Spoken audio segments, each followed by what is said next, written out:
Well, good morning, everyone. Welcome to the Lower Speeds live class. Let's go ahead and get started. And we'll mute everyone. All right. Let's start off with some common words. Here we go. Ready? Them, I, want, didn't, time, down, ask, your, over, are, or, now, been, an, by, think, see, hand, it's, say, how, around, head, did, well, before, off, who, more, even, turn, come, smile, on, way, really, can, face, back, other, some, right,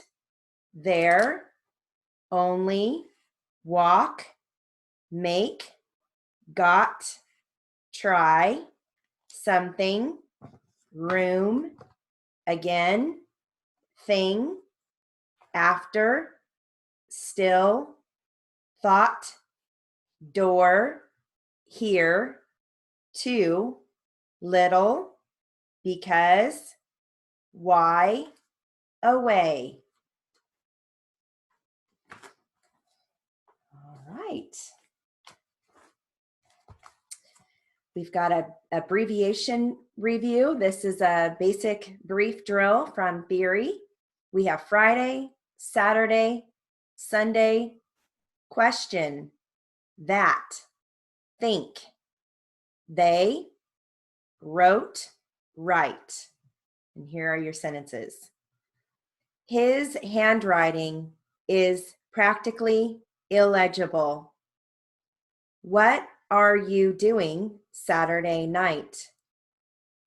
I wrote him on Sunday. I think they can finish by Friday. I think I will order a chocolate sundae. Robert says he is writing a book. Give written notice. Do they have to work on Sundays? It is a really hard question to answer. They spend their Sundays watching football on television. It is a question of time. They wrote that they will be here on Friday. I am questioning your choice. Put it in writing. The questions were hard. We need it in a written form. Were you thinking of another question? They questioned the wisdom of that kind of thing. Who wrote David Copperfield? Charles Dickens wrote David Copperfield. There is a man named Friday in Robin Crusoe. The Saturday night program has been postponed for a week. That is a good plan. All right. Letter by letter spelling. These are proper names. Ready? Audrey Pearson. Pierson. Mia Ordway. Ordway. Raymond Mitchell. Mitchell.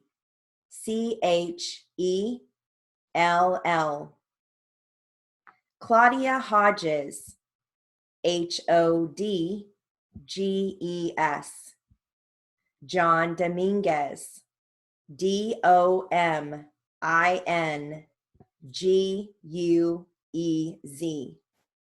Joseph Morris. Morris. Clarence Southall. Southall. Eric Parker. Parker. Brenda Samuel. Samuel. Luis Nakamoto. Nakamoto.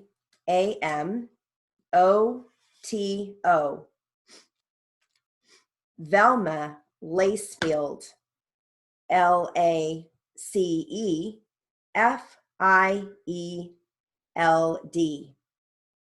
Kevin Hewitt.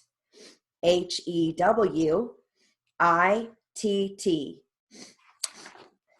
All right.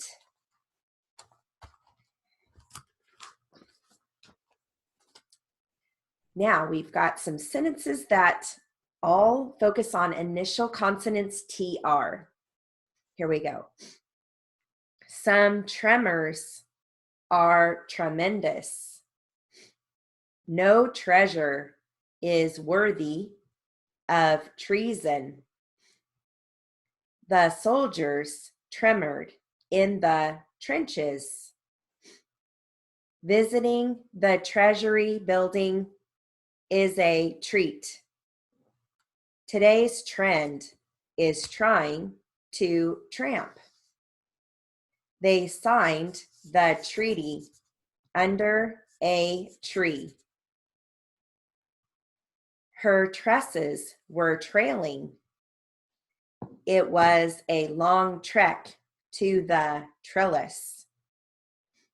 A triad tried to trip us. The trembler caused us to tremble.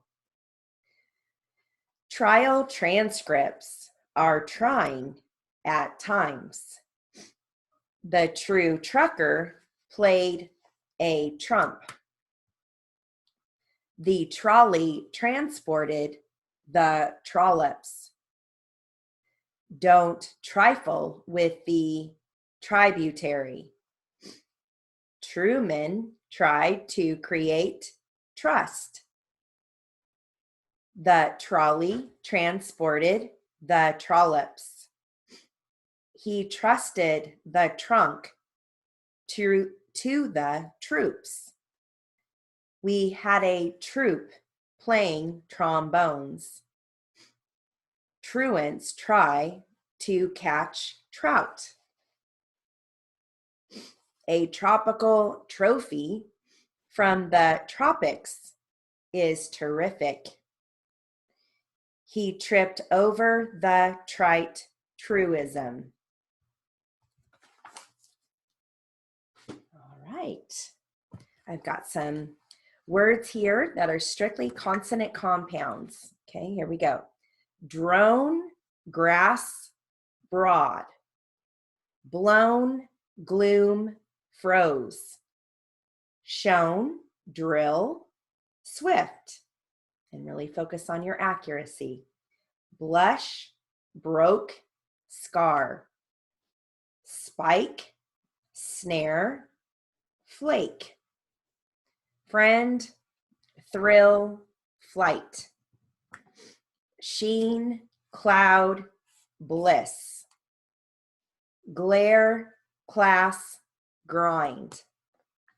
Flint, spare, quill.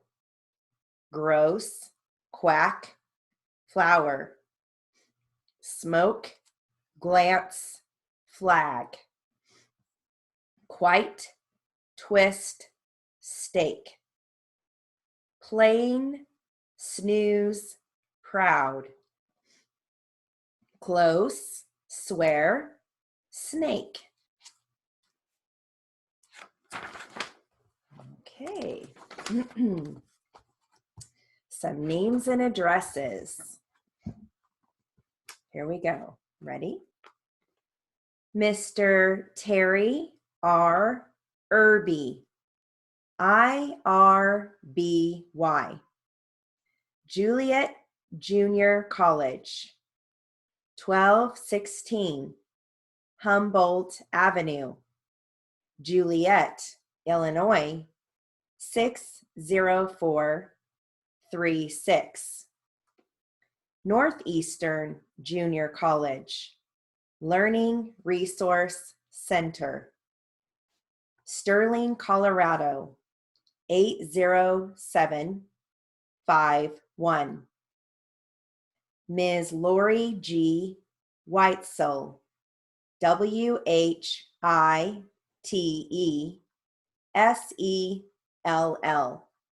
Route 15, Box 72, Richfield, Idaho, 83349. Tina L. Mullett, MULLETT, 10900 River Road, Chesterfield, Virginia, 23832. Ms. Christine A. Komar, KOMAR,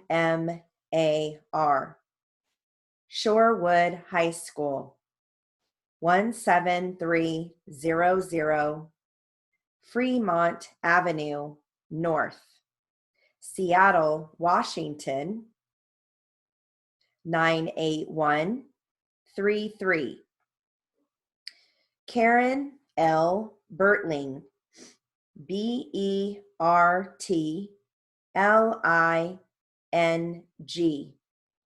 5946 Augustine Avenue, Elk Ridge, Maryland, 21227. Trina M. Graves, GRAVES, 1393 South Oveo Road, Mason, Michigan, 48954. Douglas A. Reed, REED, 5661 Derby Court, number 11, Alexandria, Virginia, 22310. Elizabeth C. Leyland, LEYLAND, Montcalm Secondary School, 1350 Highbury Avenue, London, Ontario, N5Y 1B5. All right. Our next drill and our last drill focuses on the silent W, and then we've got words with WH as well, and along with some sentences. So I'm going to give you the words first and then move into the sentences. Here we go. So we've got wrist, wrap, whole, who, wrath, wreck, rung, whore, wren, rest. whistle,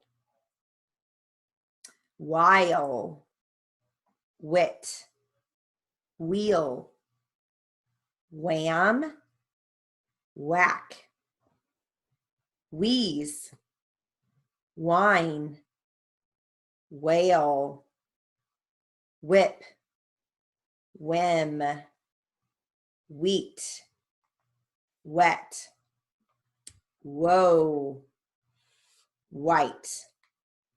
And here are your sentences. Well, after she wrapped her car around the light pole, she climbed out. While she was still wringing her hands, the wrecker showed up. The whole front end was caved in, and they had to wrest the car from beneath the pole. I didn't give one whit about the car. I just wanted to be sure her wrist wasn't broken. It took quite a whack on the steering wheel, and she really turned white. Okay. Let's go ahead and start our literary. I've got a narrative answer for you. I'm going to read this once at 60, again at 80, the last time at 100. All right, first time at 60. Here we go. Ready?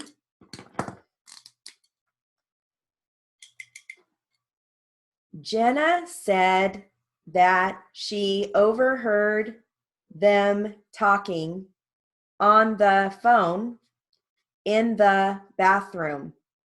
Hayden was talking to somebody on the phone, and Hayden said to come over right away.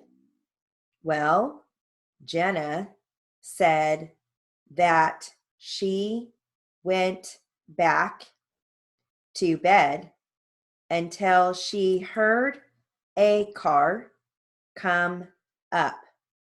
Then she looked outside and saw a man getting out of the car and coming up the walk. Hayden let him in, and Jenna could hear their voices downstairs.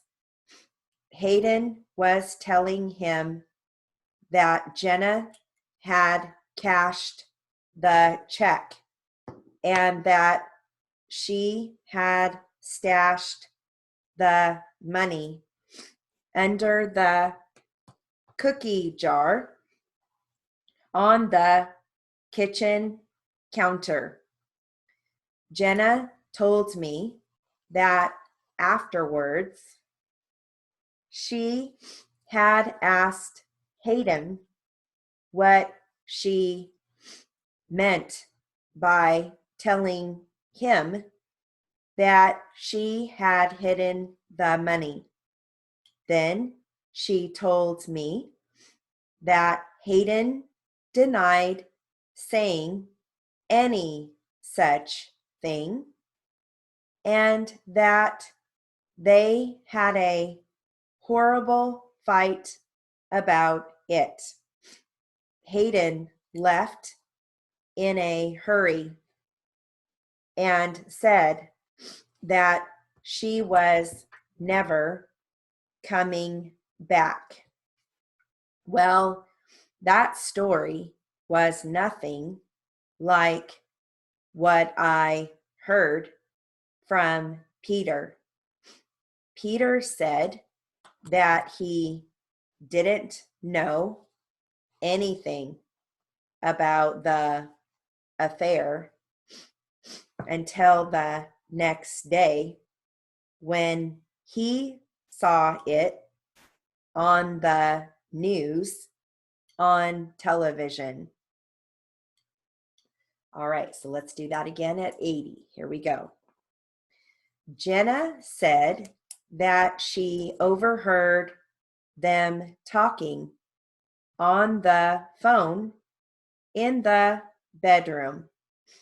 Hayden was talking to somebody on the phone, and Hayden said to come over right away. Well, Jenna said that she went back to bed until she heard a car come up. Then she looked outside and saw a man getting out of the car and coming up the walk. Hayden let him in, and Jenna could hear their voices downstairs. Hayden was telling him that Jenna had cashed the check and that she had stashed the money under the cookie jar on the kitchen counter. Jenna told me that afterwards she asked Hayden what she meant by telling him that she had hidden the money. Then she told me that Hayden denied saying any such thing and that they had a horrible fight about it.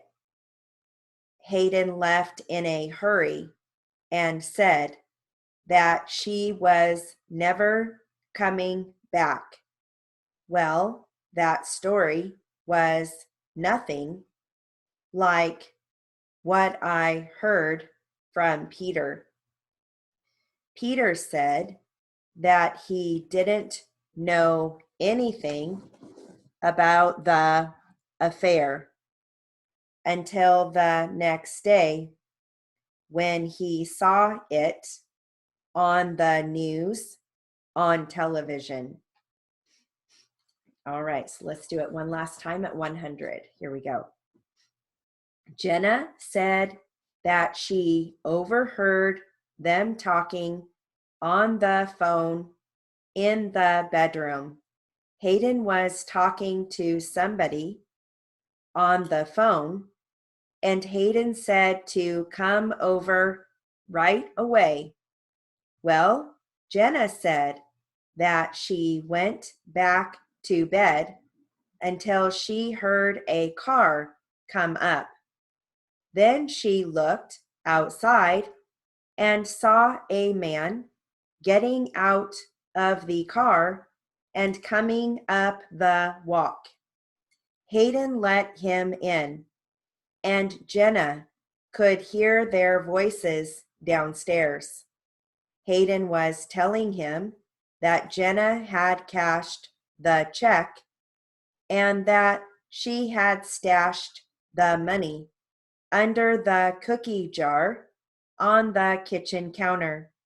Jenna told me that afterwards she asked Hayden what she meant by telling him that she had hidden the money. Then she told me that Hayden denied saying any such thing and that they had a horrible fight about it. Hayden left in a hurry and said that she was never coming back. Well, that story was nothing like what I heard from Peter. Peter said that he didn't know anything about the affair until the next day when he saw it on the news on television. All right.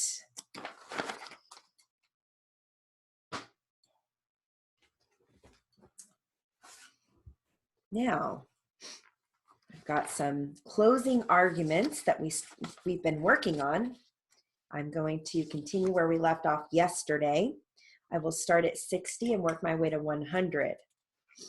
Okay, we only have a few pages left of this one. Here we go. So Jesse Brown also, along with Joanna Hodkins, tells you that Gina Lee was not where she said she was.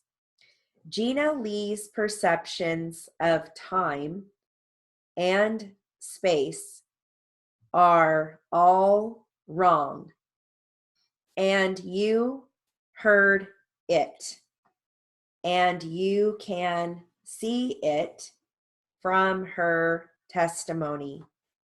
She was the one that said, after I heard the shot, I went over to Hathaway, got my drugs, and came back.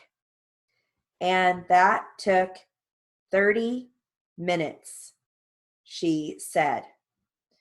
And she said, by the time I got back, it was 30 minutes, 20 to 30 minutes. We then went in the room and smoked the dope. And then when we came back out, went into somebody else's room, that's when I saw Crandall McKinnon. That was an additional 20 minutes. So that's close to 20 to 30 plus 20 minutes. You're closing in at 50 minutes an hour. And she said the police had not yet arrived at that point. It is there, she said, the police did not yet arrive. And that's crazy.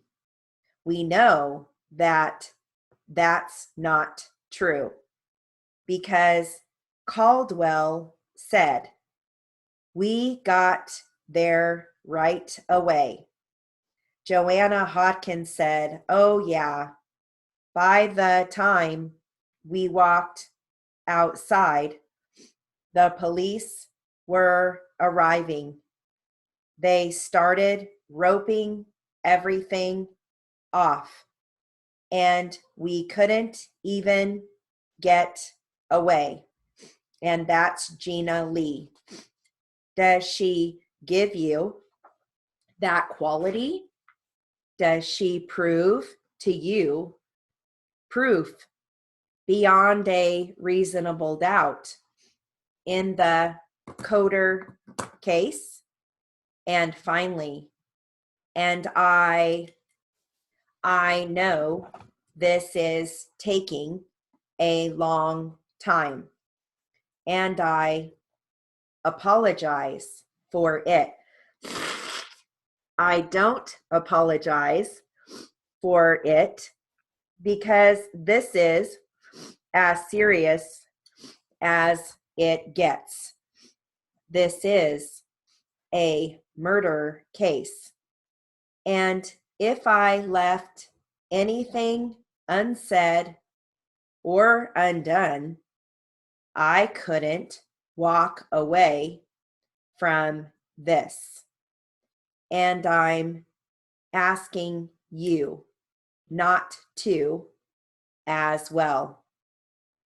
So I apologize for taking the time, but it's important. The prosecution finally brought to you Carrie Dawn Scott. Did Carrie Dawn Scott, did that man convince you beyond a reasonable doubt of the guilt of Crendell McKinnon? Did he? Remember, he's the one who has worked with the Banning Police Department and the Riverside District Attorney's Office on 2 other murder cases. He's actually testified in those 2 other murder cases for him or them. He's a strange man to now have been a witness to a 3rd murder. But he's a lucky man to keep on witnessing murder cases because he gets paid for his work with the Banning Police Department. He is a paid informant. He is a paid snitch. Tax dollars go to pay that man, to keep him in his drugs.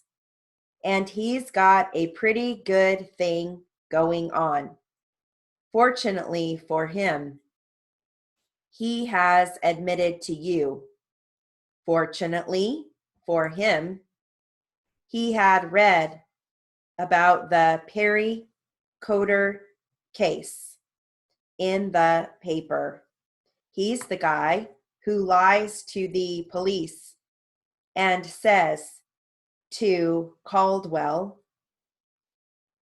in his interview, I don't take drugs, you know, and it's pathetic.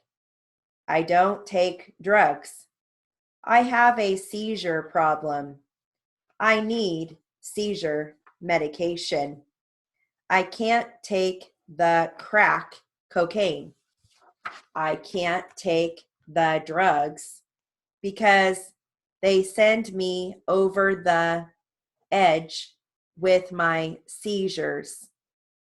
And I need the money for my seizure medication.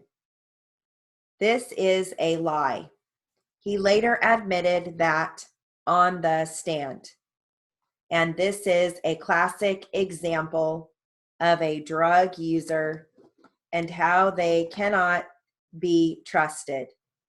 They will say anything and everything to get what they want. He reminds me with that story about his seizure medication, and he lied for it, for the drugs, because that's what he wanted for Orlando Hunt, who used his sick mother as an alibi. Carrie Dawn Scott lied to you from the very beginning, but now he is the man that is brought to you by the prosecution to prove to you beyond a reasonable doubt that Crendell McKinnon is guilty. He is the man touted by the prosecution as a truthful and honest man, as a truthful witness.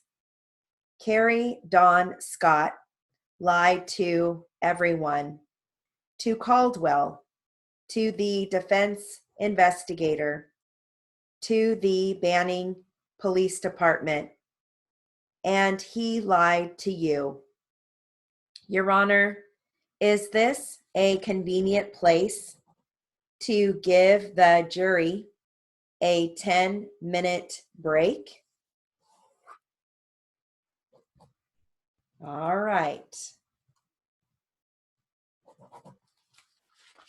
So we have completed that one.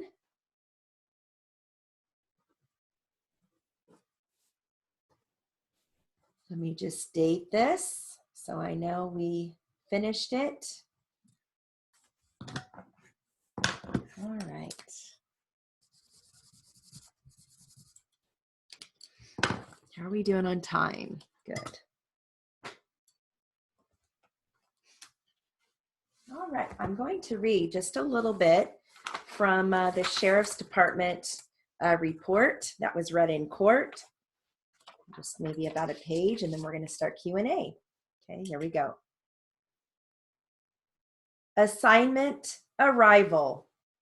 On 4/1/2014, approximately 08:13 hours, I assisted deputies on a low jack hit in the area of Monroe and Mecca.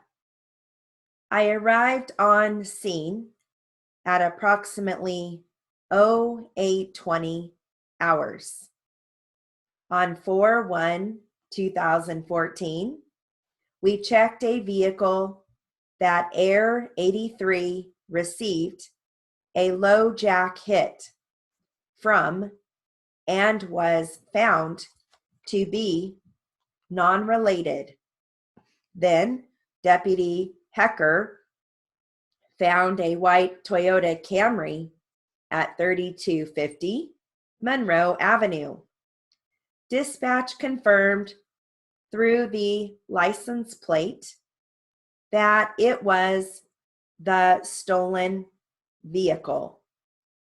As we were arriving to the location, Deputy Hecker saw someone run back into the residence.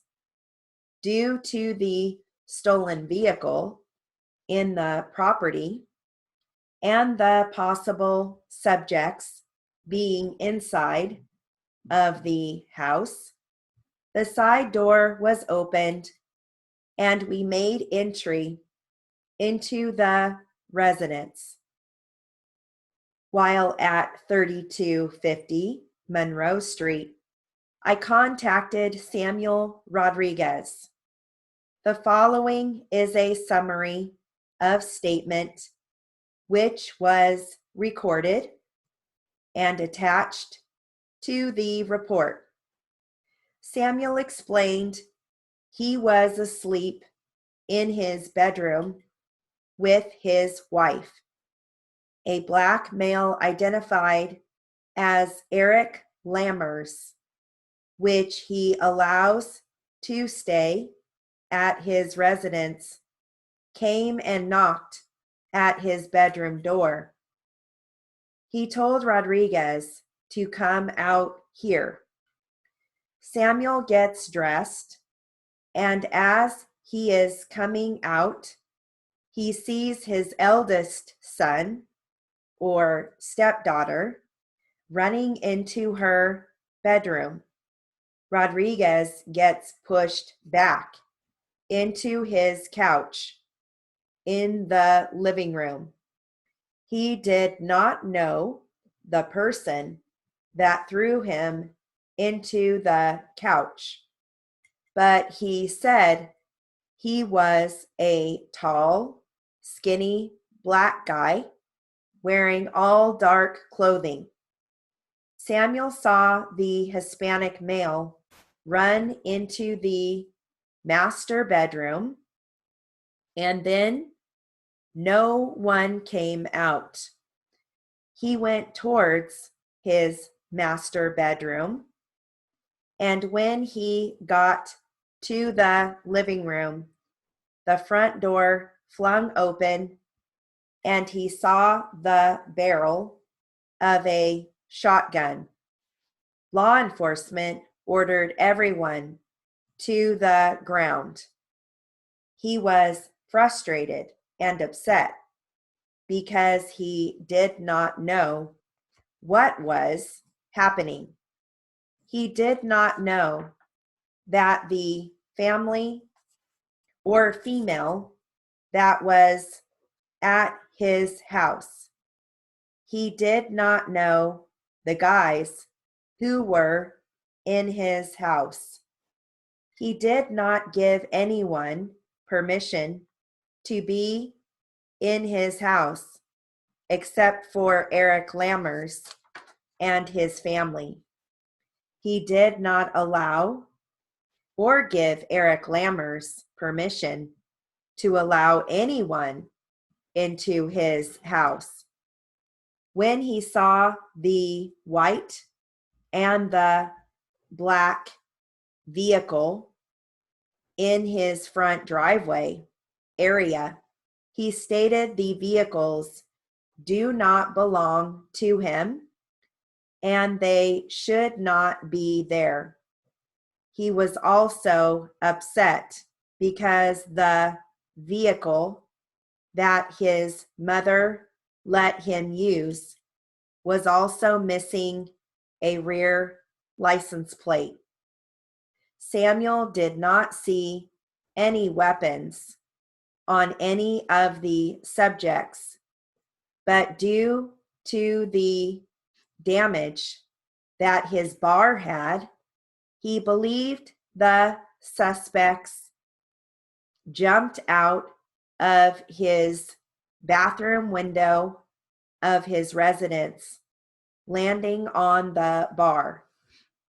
Samuel only has one key to the that locks the front gate, and his stepdaughter had it in her possession. He reiterated he did not know how or why Eric would let these kinds of people into his house. This concluded his statement. All right, so we're going to stop there. There's more, but we'll stop there. Okay. All right, so let's go ahead and get started with some Q&A. I'm going to start with just a basic Q&A. And this is going to be plaintiff questioning. Let me give you a word list. We've got employees, which you can write as PLOI, come back for employee, and then come back for long EZ. Existence and driver's license. The brief for driver's license is initial D, final L. And I was going to tell you from that last literary that we wrote, license plate is an initial L, final P.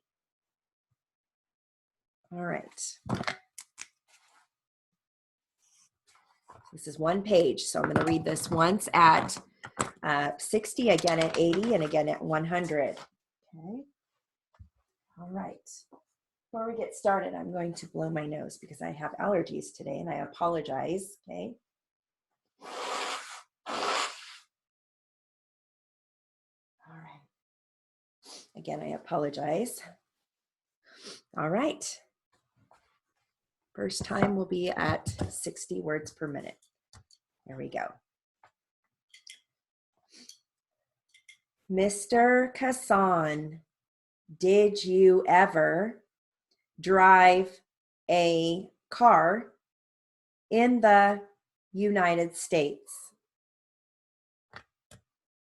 Have I driven?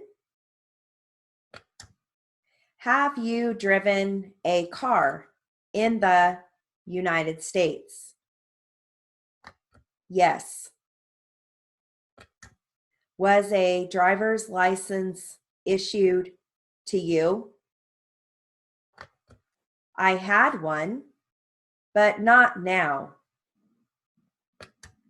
Did you give that up when you returned to Argentina? Yes. Did you bring any form of identification with you today?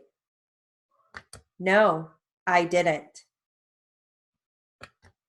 Do you possess a passport? Yes. How about a green card? No. What about a green card last year? No, never. For your job with Mr. Scott, were you paid in cash? Sometimes he would pay me in cash, but they would pay me in checks, usually.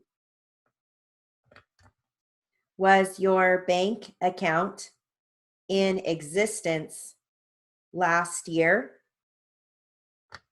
Yes, it was in existence. Does that same bank account exist now? Yes. Are there any records of deposits or other transactions for last year? Yes, I have the deposit receipt.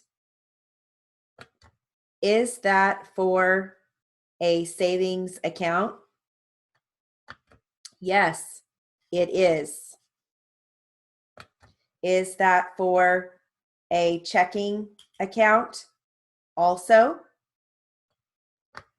I haven't got a checking account. You have a savings account, but you don't have a checking account? That is right. Yes.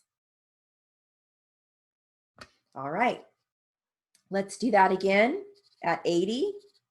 Here we go.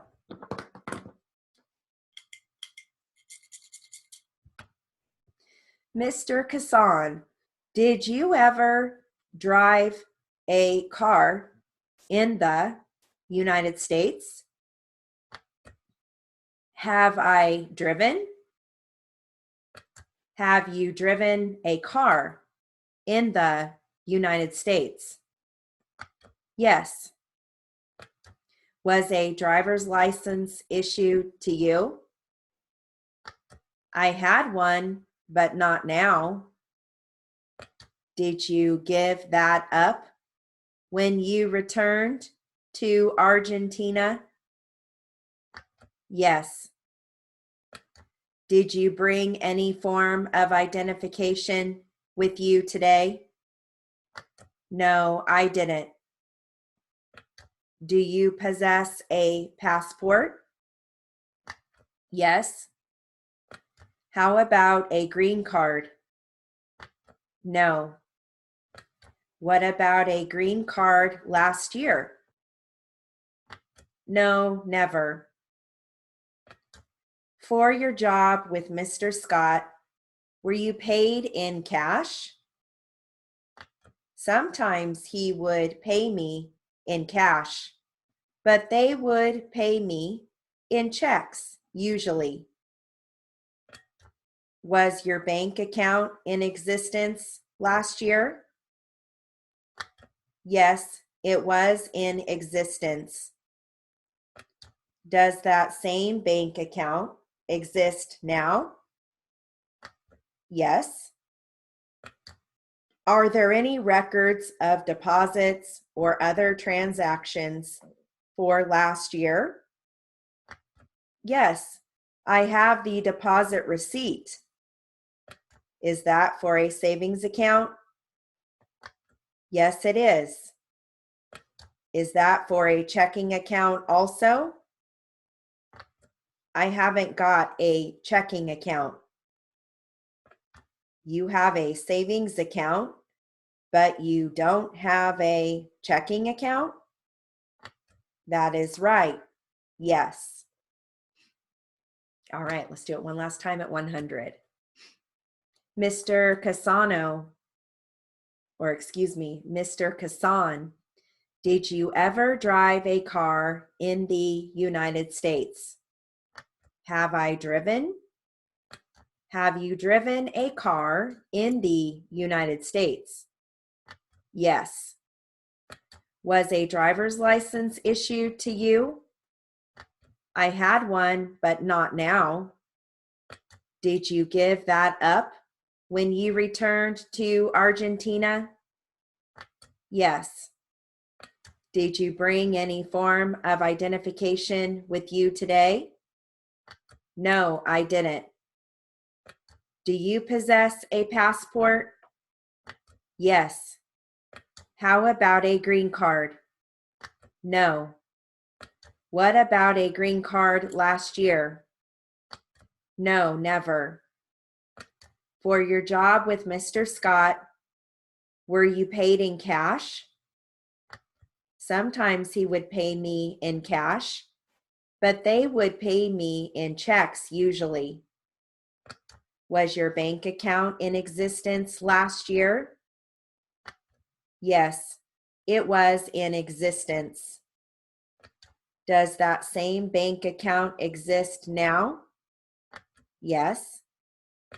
Are there any records of deposits or other transactions for last year?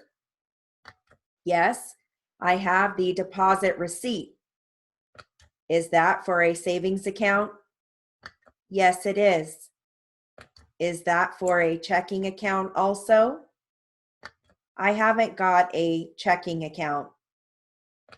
You have a savings account, but you don't have a checking account?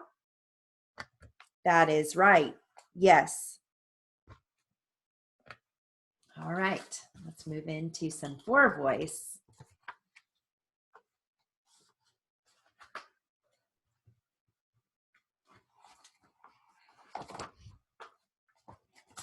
Here we go. I'm going to start this at 80 and work my way to 100. Okay, and this is, again, plaintiff attorney. There we go. That would have been used for what? Like I say, I think I also had the wood, you know, a couple pieces. Maybe it was a bad piece of wood to put in between the 8-foot span that maybe wasn't good enough to put along, you know, while I was putting the things in between it. I told you I had to stop because I ran out of material, because a couple, I think, were warped or something like that. So I just had them laying on the side of the house, and the 2x4 may have been the same thing. It may have been warped or something I couldn't use. So I probably just laid it on the side of the house.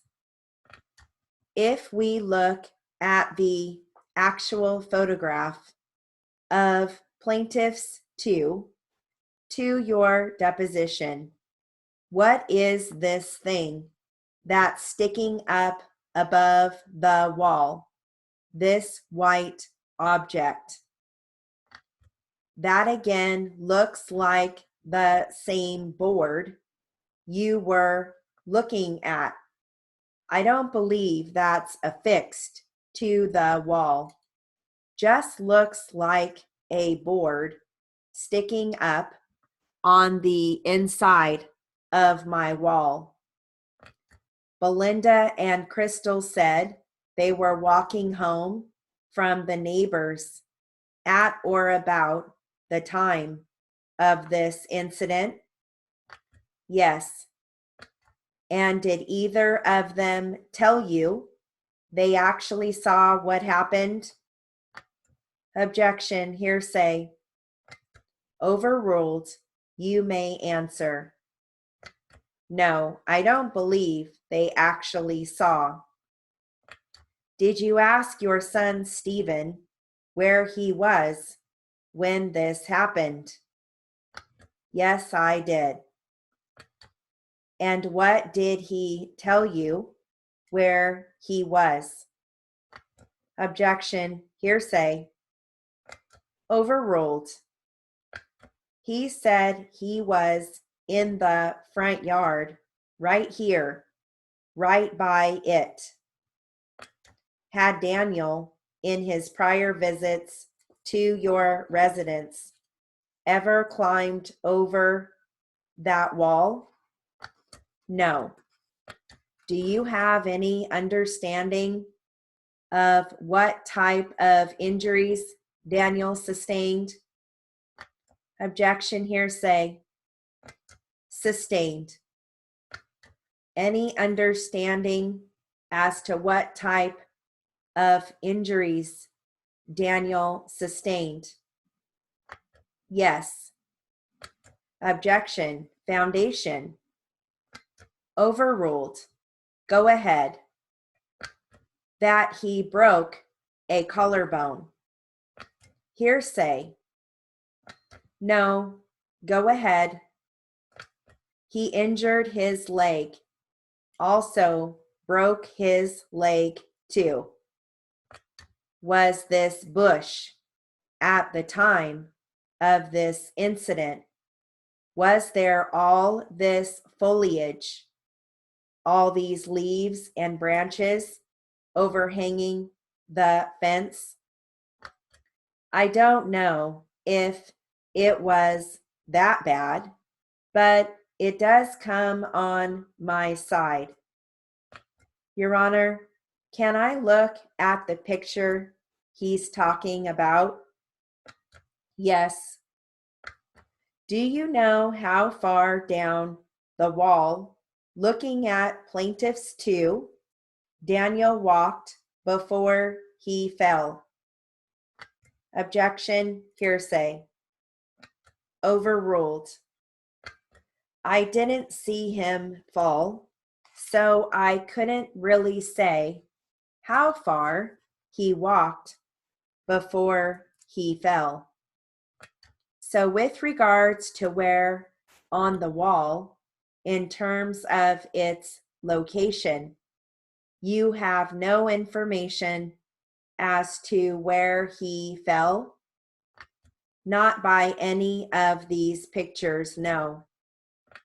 Did you ever personally take any pictures of this wall? No, I did not. Did you know your neighbors next door? Yes, I did. And who were they? I think George, I believe, was one of the guys' name. Then there's Frank. He used to live in the back house. And I don't recall the other one. I always got along with all of them. I don't really know all of their names. When Belinda and Crystal were walking home, did they tell you what they saw? No, they just didn't tell me exactly what they saw. They just said he had fallen. Objection, hearsay. Sustained. Were they in the house at the time he fell?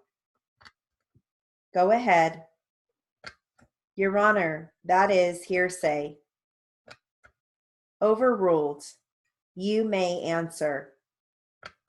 I believe they were walking from the neighbor's house towards my house. And do you know if they were approaching it from the left or the right? Objection, hearsay. Overruled. From the left. And how old was your son, Stephen, at the time of this incident in March of 2013? 6.5. And did Stephen and Daniel go to the same school? I believe they did.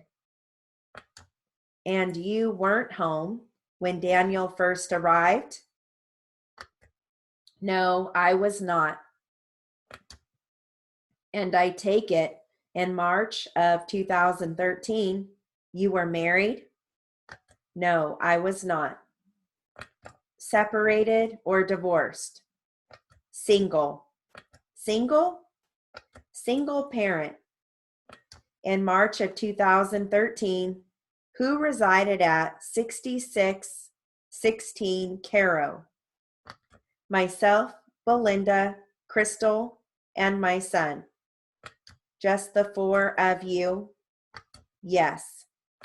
Belinda and Crystal were how old at the time in March of 2013? That makes them about 13 and 15. And did Belinda and Crystal attend school in March of 2013? Yes, they did. And do you recall what their normal school hours were in March of 2013? I believe it was about 8 in the morning until 2:15, 2:30, somewhere around there. Crystal is the oldest one? Yes, she is. Was Crystal given the responsibility at the time to supervise Stephen Jr. when you're not home? Yes. And this incident involving Daniel occurred sometime after school? I'm unsure if that's a school day or not, but I can't remember that. Do you recall it occurring on a weekend? I don't recall at all.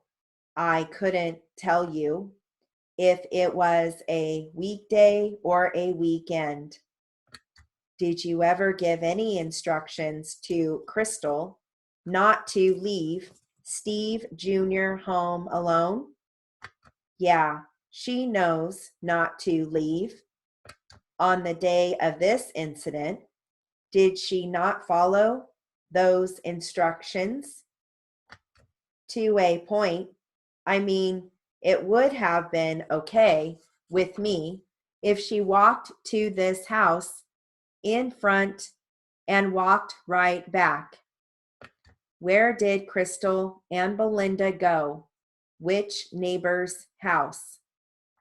To the one right next door to the left of my house, which is the Torres residence. 2 houses down? Correct. They were really good friends. They also help keep an eye on my son and my children. Do you know how long they had been gone from your residence? I don't know by my own knowledge. All I know is from what they told me. All right, so that concludes our Lower Speeds Live class. Have a wonderful day.